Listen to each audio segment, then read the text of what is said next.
21 criminales genios que nunca fueron capturados. La historia del crimen está llena de relatos escandalosos y fascinantes. Los mayores delincuentes han cautivado al público desde el comienzo de los tiempos, con sus actitudes y estilos de vida extravagantes, y sus delitos espectaculares.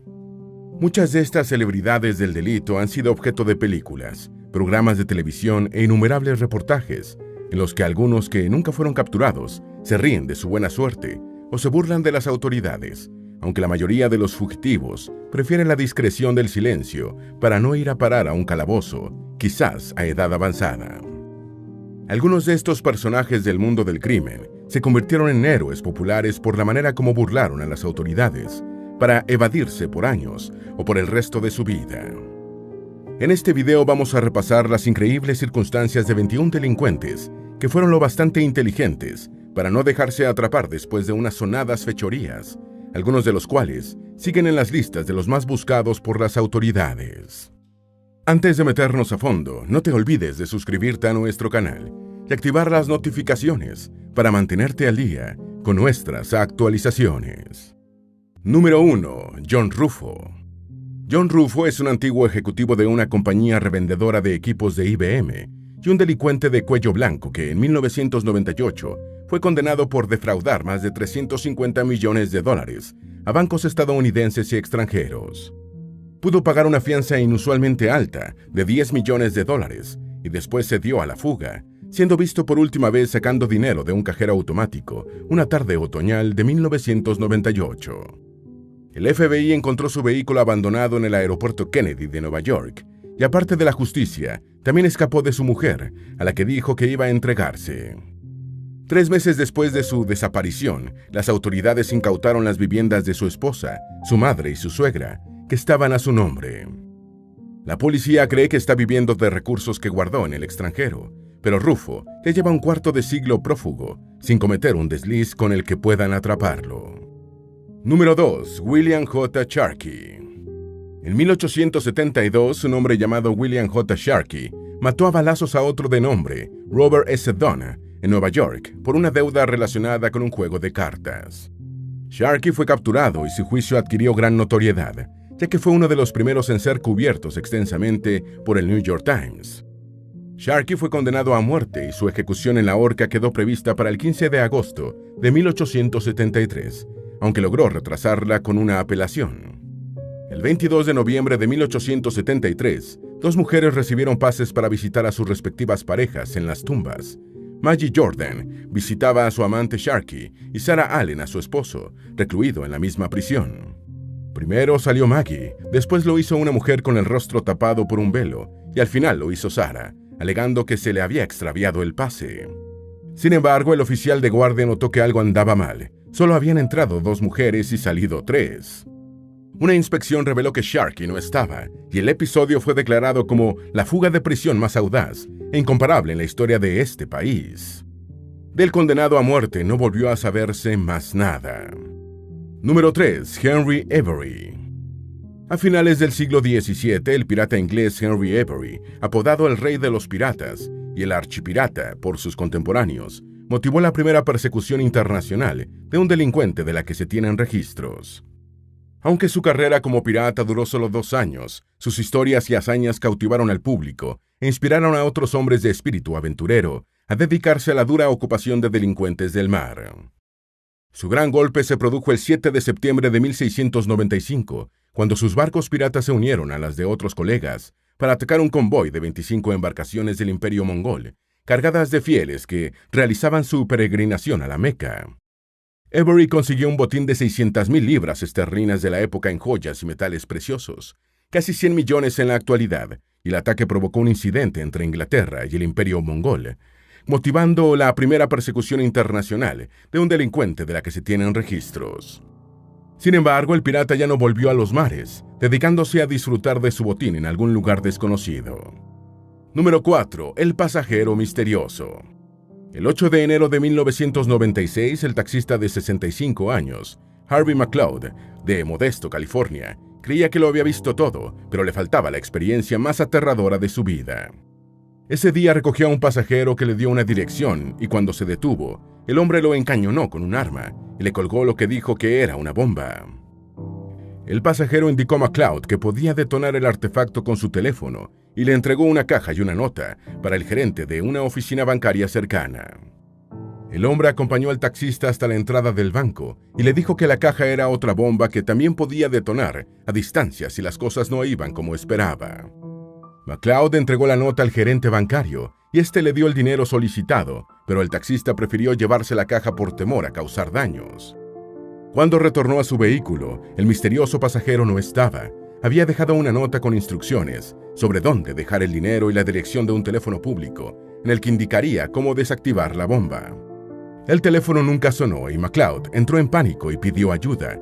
Las dos bombas resultaron falsas y hasta ahora no se sabe quién era el pasajero. Número 5. Los Pink Panthers. Las Panteras Rosas son una misteriosa banda de ladrones de joyas serbios, a la que Interpol le atribuye algunos de los robos a mano armada más espectaculares de la historia. Son gente audaz, elegante y sofisticada, que utiliza una planificación ingeniosa y minuciosa para conseguir sus objetivos, hasta el punto de que algunos criminólogos no dudan en calificar sus golpes como obras de arte. Los Pink Panthers operan en varios países, y se cree que realizaron su primer robo en 1993, cuando robaron un diamante de $500,000 esterlinas en Londres y lo escondieron en un tarro de crema facial, de manera similar a la película El regreso de la Pantera Rosa, de donde proviene el nombre de la banda. Han realizado robos en más de 120 establecimientos en una veintena de países, y su atención al detalle es legendaria. En un robo en una joyería de Biarritz, Francia, cubrieron con pintura fresca un banco de la calle situado frente al establecimiento para impedir que alguien se sentara, convirtiéndose en potencial testigo. En París, realizaron un robo de $100,000 disfrazados de mujeres. Número 6. Donald Eugene Webb.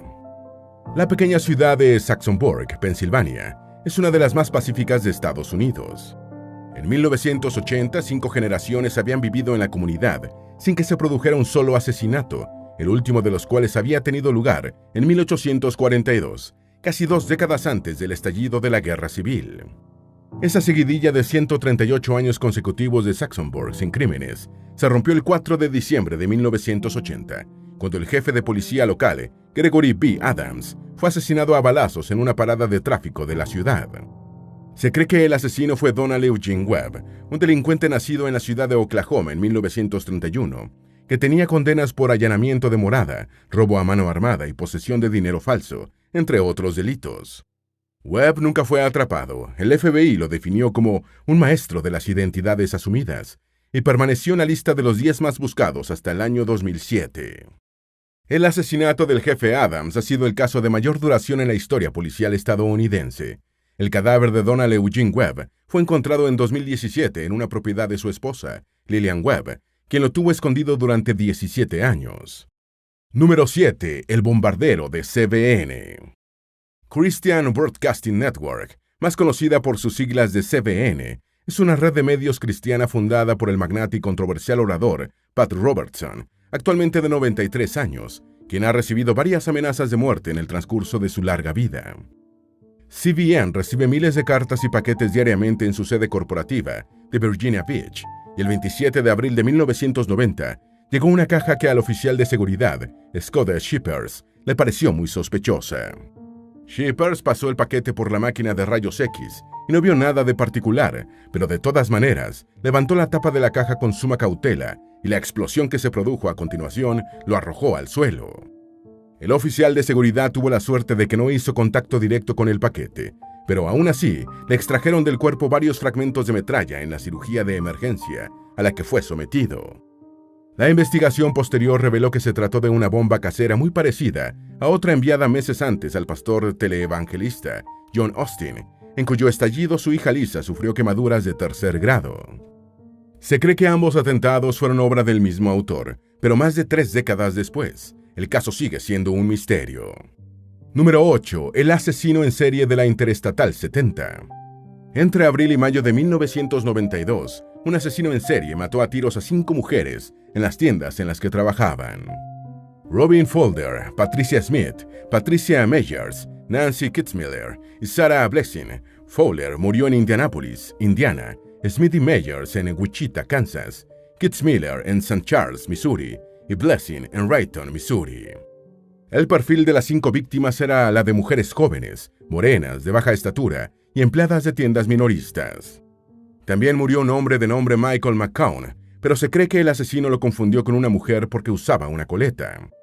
Debido a que todas las tiendas estaban cerca de la Interestatal 70, el caso recibió el nombre de El asesino de la I-70. Se empezó a sospechar de un asesino en serie por el perfil de las víctimas, porque todos los disparos fueron hechos en la nuca con una pistola calibre 22, y debido a que el robo parecía ser un motivo secundario. Se formó un equipo policial interestatal con agentes de los 3 estados involucrados, pero más de 30 años después, el asesino continúa sin ser identificado. Número 9. El bandido vaquero. El 19 de septiembre de 1987, un hombre alto que calzaba botas de vaquero entró a un banco de Spokane, Washington, encañonó a un empleado con un arma y gritó que estaba realizando un atraco. Tras encerrar a la mayoría de los empleados en la bóveda, ordenó que le entregaran $100,000 y desapareció con el dinero. Cerca de un año después, el misterioso hombre con botas de vaquero entró a otro banco de Spokane y se llevó $14,000, pero esta vez con el dinero iba un paquete de tinta. La pequeña explosión se produjo fuera del banco, lo que motivó a los transeúntes a fijarse en el hombre. Se hizo un retrato hablado, pero pasaron los meses sin novedades sobre el bandido vaquero. Sin embargo, en el siguiente verano, en medio de un atraco del mismo personaje, un empleado activó una alarma silenciosa, que puso en funcionamiento una cámara de vigilancia, y el bandido vaquero fue captado en imágenes. Con estas fotos, el hombre fue vinculado con otros 3 robos bancarios en Tucson, Arizona, pero el bandido vaquero continúa prófugo. Número 10. Los ladrones de las pinturas de Benjamin Stahl. Ben Stahl fue un prestigioso pintor, publicista e ilustrador estadounidense del siglo XX, entre cuyos trabajos se cuentan el cartel de la película Ben-Hur e ilustraciones de ediciones de clásicos como Lo que el viento se llevó y Madame Bovary. En los años 1950, la Iglesia Católica le encargó una serie de pinturas sobre las estaciones del Vía Crucis de Jesús para una edición de la Biblia, y las pequeñas obras se hicieron tan populares que Stahl decidió pintarlas en una escala mayor. En 1966, las pinturas, descritas como una experiencia casi sagrada, fueron puestas en el Museo de la Cruz, abierto por el mismo pintor. El famoso ilustrador Norman Rockwell le envió a Stahl una carta diciéndole: «Esas imágenes del Museo de la Cruz son absolutamente fabulosas. El resto de nosotros somos solo ilustradores, pero usted se encuentra entre los maestros y estoy lleno de admiración». El 16 de abril de 1969, ladrones irrumpieron en el recinto sin alarmas ni ninguna medida de seguridad y robaron todas las obras expuestas, incluyendo la serie sobre la pasión y muerte de Jesús. Nunca fueron recuperadas y todavía los hijos de Stahl mantienen vigente una recompensa por su devolución. Número 11. Roberto Solís. El 1 de octubre de 1993, una mujer de 21 años de nombre Heather Tatchev desapareció con un camión blindado con más de $3 millones que conducía, después de hacer su recorrido de rutina por varios casinos de Las Vegas, Nevada. Tatchev no tenía antecedentes penales y había obtenido el empleo 2 meses antes, como parte de un plan criminal forjado junto con su novio, Roberto Solís, un ladrón y asesino convicto. En el registro del apartamento de la mujer, la policía encontró las huellas de Solís, pero la pareja ya había escapado, ambos disfrazados, en un avión fletado con destino a Colorado, que abordaron 2 horas después del robo. Los ladrones consiguieron borrar todos sus rastros en Colorado y el caso se enfrió durante 12 años, hasta que en el año 2005 Tatchev decidió rendirse. Había tenido un hijo con Solís y quería llevar una vida normal, aunque no pudo evitar ir a la cárcel durante 5 años y 3 meses. Roberto Solís continúa prófugo. Número 12. Lord Lucan. Richard Bickham, 7º conde de Lucan, fue un aristócrata y oficial del ejército británico, conocido por su entusiasmo por los coches Aston Martin, las lanchas motoras y los martinis con vodka. En 1972 se separó de su esposa, Verónica Duncan, la condesa Lucan, comenzando una batalla legal por la custodia de 3 hijos. La noche del 7 de noviembre de 1974, la condesa Lucan corrió de su casa de Belgravia, Londres, a un pub cercano con una herida en la cabeza, mientras gritaba: «¡Está en la casa! ¡Ha asesinado a la niñera!». En efecto, la niñera, Sandra Rivet, había sido asesinada a golpes con un tubo de plomo y puesta en una saca de correo en el sótano. La búsqueda de Lord Lucan comenzó inmediatamente, pero la policía solo encontró abandonado uno de sus automóviles, cerca de Londres. Lord Lucan se esfumó y el juicio en ausencia lo encontró culpable, siendo después declarado muerto en 1999. Algunos creen que se suicidó y otros piensan que está anciano, pero vivo. No se sabe por qué mató a la niñera, quizá la confundió con su esposa. Número 13. Frank Morris y los hermanos Anglin. Frank Morris y los hermanos John y Clarence Anglin se hicieron célebres por ser los únicos convictos que lograron fugarse de Alcatraz, la famosa prisión de La Roca en la bahía de San Francisco. El 11 de junio de 1962, los tres hombres dejaron sobre sus camas unas cabezas muy realistas, con cabello verdadero, y se arrastraron a través de agujeros que habían hecho con anticipación y de rejillas de ventilación, hasta llegar al techo del penal. Luego bajaron por una chimenea y llegaron hasta el mar, escapando con una balsa y unos remos improvisados que habían fabricado con material robado en la prisión. De los tres hombres jamás se supo más nada. Algunos piensan que naufragaron y se ahogaron en las turbulentas aguas de la bahía, y otros creen que escaparon y desaparecieron. La familia Anglin siempre creyó que los hermanos sobrevivieron. Hasta los años 1970, la madre de los dos fugados estuvo recibiendo tarjetas de Navidad sin franqueo, firmadas por los dos hermanos, y las firmas fueron autenticadas.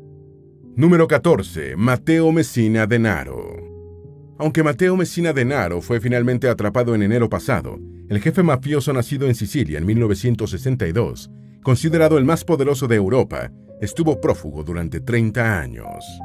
Su pertenencia a la lista de los 10 más buscados por el FBI no le impedía vivir a todo tren, dirigiendo sus negocios desde el oeste de Sicilia, donde gozaba de la protección de la población, gracias a la cultura de la mafia y a su espléndida actitud de Robin Hood. Desde mujeres hermosas, autos caros, casas suntuosas y joyas ostentosas, Denaro, también llamado Diabolic, no temía hacer alarde de su riqueza y poder, mientras tomaba precauciones extremas, como utilizar una única vez teléfonos celulares y computadoras. Pasó a la clandestinidad después de implicarse en 1993 en los asesinatos con bombas de los jueces Giovanni Falcone y Paolo Borsellino, que estaban persiguiendo las actividades de la mafia. El 16 de enero de 2023, el criminal más buscado de Italia y Europa, llamado El Último Padrino, fue capturado en un operativo policial en Palermo, la capital de Sicilia, mientras se encontraba en una clínica privada en una consulta médica por un cáncer de colon que padece. Número 15. D.B. Cooper. El 24 de noviembre de 1971, un hombre de traje oscuro y corbata que después fue conocido como D.B. Cooper, abordó el vuelo de la Northwest Orient Airlines entre Portland y Seattle. Con el avión en el aire, abrió su maletín de mano y le mostró a una azafata lo que parecía ser una bomba, pidiéndole que siguiera sus instrucciones. Exigió $200,000 y 4 paracaídas, y cuando el avión aterrizó en Seattle, liberó a todos los pasajeros y a una azafata, y recibió lo que había solicitado. El Boeing 727 repostó en Seattle y despegó de nuevo con rumbo sur. Cuando llevaba 45 minutos de vuelo, Cooper se puso uno de los paracaídas, se ató el cuello la bolsa con el dinero y bajó por la escalera de popa, saltando en medio de una fuerte tormenta. El Boeing estaba siendo seguido por aviones de la Fuerza Aérea, pero Cooper obligó a su piloto a volar a la menor velocidad posible para dificultar la persecución. Nadie vio ningún rastro del paracaidista y Cooper se perdió para siempre. Los medios empezaron a llamarlo erróneamente D.B. Cooper, y así se quedó. No se sabe si escapó o si se murió en el salto, y su cuerpo desapareció. 9 años después, un chico encontró $5,800 del dinero enterrados en la arena. Es el único secuestro sin resolver en la historia de la aviación comercial. Número 16. Joseph Schneider. En enero de 1984, Joseph Schneider, de 26 años, no se presentó en una audiencia sobre la posesión de un vehículo robado, y su familia creyó que se había convertido en fugitivo de la ley. Schneider ya había desaparecido anteriormente en varias ocasiones, incluyendo una para unirse a un circo, y su familia dijo que ya volvería. Sin embargo, pasaron 27 años sin saberse de él, hasta que en mayo de 2011, sus restos fueron encontrados dentro de una chimenea de ladrillos de un banco de Abbeville, Luisiana. Más allá de que el hombre murió por inanición y deshidratación, no se sabe cómo llegó al interior de la chimenea. Se especuló que pudo haberse quedado atascado mientras utilizaba la chimenea para entrar al banco. Número 17. Abbie Hoffman. El activista político y social Abbott Howard Hoffman, más conocido como Abbie Hoffman, de Salisbury, Pensilvania, Fue un emblema de la contracultura radical en los años 1960 y 1970. En 1969 interrumpió un concierto de The Who en Woodstock para dar un discurso de protesta por el encarcelamiento del activista John Sinclair, de los Panteras Negras. El guitarrista de la banda, Pete Townshend, lo echó del escenario de un guitarrazo, aunque después dijo que le gustó su discurso. En 1971, Hoffman publicó Roba este libro, obra que pocas librerías se atrevieron a vender, precisamente por la ola de robos. En 1973 fue enjuiciado por tráfico de sustancias y estuvo varios años fugitivo hasta que se entregó en 1980 y pasó una temporada en prisión. Tras ser liberado, fue entrevistado por Barbara Walters. Padecía de desorden bipolar y el 12 de abril de 1989 se quitó la vida, ingiriendo una gran cantidad de fenobarbital. Dejó una nota que decía: «Es demasiado tarde, no podemos ganar, se han hecho demasiado poderosos». Número 18. Sylvester Matuska. Sylvester Matuska fue un ingeniero mecánico y criminal húngaro que se especializó en hacer descarrilar trenes austriacos en la década de 1930, detonando explosivos en las vías. En agosto de 1931 hizo descarrilar el tren Berlín-Basilea, accidente en el que hubo varios heridos pero no muertos. En septiembre del mismo año atentó contra el Expreso de Viena, matando 22 personas, siendo arrestado en octubre y condenado a cadena perpetua en Hungría. Escapó de la prisión en 1944 y nunca más se supo de él, aunque se sospecha que combatió por el lado comunista en la Guerra de Corea. La motivación de sus crímenes nunca quedó clara. Algunos le atribuyeron al fanatismo nacionalista y otros a que era un perturbado mental. Número 19. El asesino del Zodiaco. Entre 1968 y 1969, operó en el norte de California un asesino en serie que, en una carta que se le atribuyó, confesó haber matado a 37 personas, aunque solo fueron confirmadas 13 muertes. 2 víctimas sobrevivieron y pudieron dar información sobre el asesino, describiéndolo como un hombre blanco, corpulento, de pelo castaño y de entre 40 y 50 años, que se denominaba a sí mismo el Zodiaco. El único sospechoso que manejó la policía fue Arthur Leigh Allen, un delincuente sexual denunciado por un conocido que dijo haber visto unos cuchillos ensangrentados en su vehículo. Al ser interrogado por la policía, Leigh dijo que había utilizado los cuchillos para matar pollos. En 2003 se descubrió que las huellas encontradas en la carta del Zodiaco no coincidían con las de Leigh, lo más parecido a un sospechoso que tenían los cuerpos de policía involucrados. La policía de San Francisco declaró el caso inactivo en 2004, reabriéndolo en 2007 por la presión del público, pero la identidad del asesino sigue siendo desconocida. Número 20. Bela Kiss. El húngaro Bela Kiss mató a 23 mujeres y un hombre antes de ser llamado a filas en la Primera Guerra Mundial. Era un ojalatero que fabricaba unos grandes bidones metálicos, entre otras cosas, para almacenar gasolina, según él mismo decía. Estando Kiss ya fuera en el frente de guerra, las autoridades de Budapest, escasas de combustible, decidieron ir por la gasolina de los bidones. Lo que encontraron fueron 7 grandes recipientes repletos de alcohol y con 24 cadáveres, todos de mujeres a excepción de uno que fue identificado como el del amante con el que se había fugado la mujer de Kiss, que también estaba entre las muertas.